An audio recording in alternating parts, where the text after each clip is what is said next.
Hello everyone, I hope you all are fine. आज हम 11th business studies के अंदर हमारी नेक्स्ट जो स्टेज है कमेंसमेंट ऑफ बिजनेस वो स्टार्ट करेंगे। देखो, हम अपनी इनकॉर्पोरेशन स्टेज जो है वो प्रमोशन स्टेज कर चुके हैं, इनकॉर्पोरेशन स्टेज कर चुके हैं। आज हम अपनी कमेंसमेंट ऑफ बिजनेस स्टेज करेंगे। और लास्ट वीडियो में हमने अपना सब्सक्रिप्शन स्टेज भी पढ़ा कि मिनिमम सब्सक्रिप्शन स्टेज जो है वो क्या होती है। सो आज हम स्टडी करेंगे कि कमेंसमेंट ऑफ बिजनेस स्टेज क्या होती है। देखिए, जो प्राइवेट कंपनी होती है, जैसे ही उन्हें इनकॉर्पोरेशन मिल जाता है, इनकॉर्पोरेशन की सर्टिफिकेट इशू हो जाती है, वैसे ही इमीडिएटली वो अपना बिजनेस स्टार्ट कर सकते हैं। प्राइवेट कंपनी है या फिर पब्लिक कंपनी जो शेयर कैपिटल इशू नहीं करती है, वो जस्ट इनकॉर्पोरेशन के बाद, ठीक है, इनकॉर्पोरेशन की सारी फॉर्मेलिटीज़ पूरी करने के बाद, इनकॉर्पोरेशन की सर्टिफिकेट इशू होने के बाद वो अपने बिजनेस को इमीडिएटली स्टार्ट कर सकते हैं। लेकिन बात आती है पब्लिक कंपनी की, तो देखिए, can not commence business until it obtains a certificate of commencement of business. लेकिन पब्लिक कंपनी जिसकी शेयर कैपिटल होती है, वो जब तक अपना बिजनेस स्टार्ट नहीं कर सकती है तब तक उसे कमेंसमेंट ऑफ बिजनेस की सर्टिफिकेट नहीं मिल जाती है। ठीक है, मतलब प्राइवेट कंपनी तो क्या है, जस्ट इनकॉर्पोरेशन के बाद अपना बिजनेस स्टार्ट कर सकती है, लेकिन पब्लिक कंपनी तब तक अपना बिजनेस स्टार्ट नहीं कर सकती जब तक कि उसे कमेंसमेंट ऑफ बिजनेस की सर्टिफिकेट जो है वो इशू ना हो जाए। ठीक है, तो देखो, a public company has to comply with the provisions of section 11 of companies act 2013 to obtain a certificate of commencement of business. तो देखियो, पब्लिक कंपनी को कमेंसमेंट की बिजनेस ऑब्टेन करने के लिए जो हमारा कंपनी एक्ट 2013 है उसके अंदर सेक्शन 11 के कुछ प्रोविजंस हैं, उनको पूरा करना पड़ता है। तो वो हम पढ़ेंगे आज। देखो, एक कंपनी जो कि प्रोस्पेक्टस इशू कर रही है और एक कंपनी जो नहीं कर रही, तो अभी हम पहले पढ़ेंगे in case of a company issuing the prospectus. वो कंपनी जो कि प्रोस्पेक्टस इशू करती है, हमने कहा था कि प्रोस्पेक्टस क्या होता है, जिसके अंदर हम लोगों को इन्वाइट करते हैं अपने सिक्योरिटीज़ में इन्वेस्ट करने के लिए। ठीक है, सो देखिए, जब कंपनी प्रोस्पेक्टस इशू करती है तो उसके लिए क्या क्या प्रोविजंस है। कहते हैं company must receive the amount of minimum subscription with 4 months from the date of issue of the prospectus. अगर एक कंपनी प्रोस्पेक्टस इशू कर रही है तो उसके विद इन 4 months के अंदर अंदर, मतलब 120 days के अंदर अंदर, एक कंपनी को जो मिनिमम सब्सक्रिप्शन का अमाउंट है वो रिसीव हो जाना चाहिए। हमने अपनी लास्ट वीडियो के अंदर स्टडी किया था कि मिनिमम सब्सक्रिप्शन जो है वो क्या होता है, वो हमारे इशूड अमाउंट का 90% होता है। तो वो जो 90% अमाउंट है, वो जब हमने प्रोस्पेक्टस जिस दिन इशू किया है उसके 120 days के अंदर अंदर वो जो अमाउंट है वो रिसीव हो जाना चाहिए।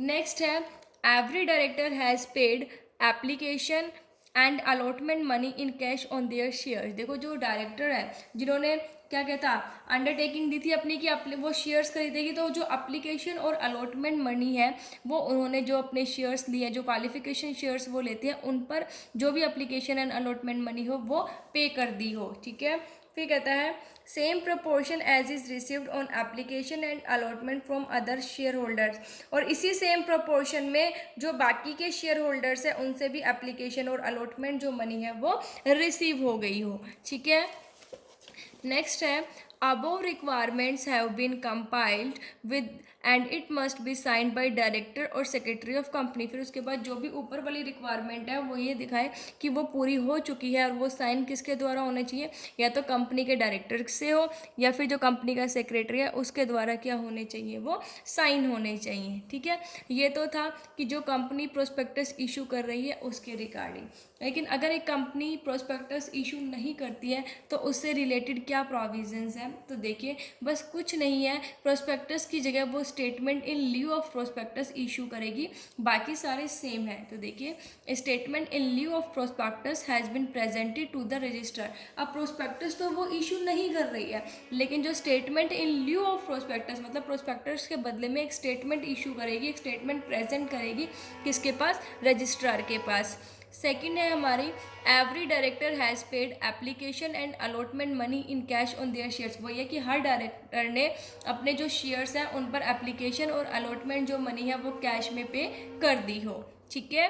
नेक्स्ट है same proportion as is received on application and allotment from other share holders, और इसी प्रोपोर्शन में अदर जो शेयर होल्डर्स हैं उनसे भी एप्लीकेशन एंड अलॉटमेंट जो मनी है वो रिसीव हो गई हो। ठीक है, कहते हैं above requirements have been compiled with and it must be sign by director या फिर सेक्रेटरी ऑफ कंपनी। फिर उसके बाद ये डिक्लेरेशन देंगे कि जो ऊपर की जितनी भी रिक्वायरमेंट्स है वो पूरी हो गई है, और उन पर साइन किसके होने चाहिए, या तो डायरेक्टर के होने चाहिए या फिर कंपनी के सेक्रेटरी जो है वो उन पर क्या करेंगे, सिग्नेचर करेंगे। उसके बाद है रजिस्ट्रार वेरीफाइड डॉक्यूमेंट डिक्लेरेशन। उसके बाद जो रजिस्ट्रार है वो क्या करेगा, इन डॉक्यूमेंट्स को और ये जो डिक्लेरेशन दी है इनको वेरीफाई करेगा। ठीक है, अगर रजिस्ट्रार सेटिस्फाई हो जाता है validity and authenticity of documents, कि उन डॉक्यूमेंट्स जो है वो वैलिड है, ऑथेंटिक है, ठीक है, और वो लीगल है, तो जब वो रजिस्ट्रार सेटिस्फाई हो जाता है उनको वेरीफाई करके, फिर वो क्या करता है, कमेंसमेंट ऑफ बिजनेस की जो सर्टिफिकेट है उसे इशू कर देता है। देखो, issue certificate of commencement of business. उसके बाद जब कमेंसमेंट ऑफ बिजनेस की जो सर्टिफिकेट है वो इशू हो जाती है, तो उसके बाद क्या करता है, आफ्टर गेटिंग दिस सर्टिफिकेट, ये सर्टिफिकेट जब एक कंपनी को रिसीव हो जाती है तो company can start it's business activities. अब क्या कर सकती है कंपनी, जो भी अपनी बिजनेस एक्टिविटीज़ है उनको स्टार्ट इजीली कर सकती है, क्योंकि अब उसे कमेंसमेंट ऑफ बिजनेस की सर्टिफिकेट मिल चुकी है, तो इसलिए वो अपनी जो कंपनी है वो अपनी जितनी भी बिजनेस एक्टिविटीज़ हैं उनको स्टार्ट कर सकती है।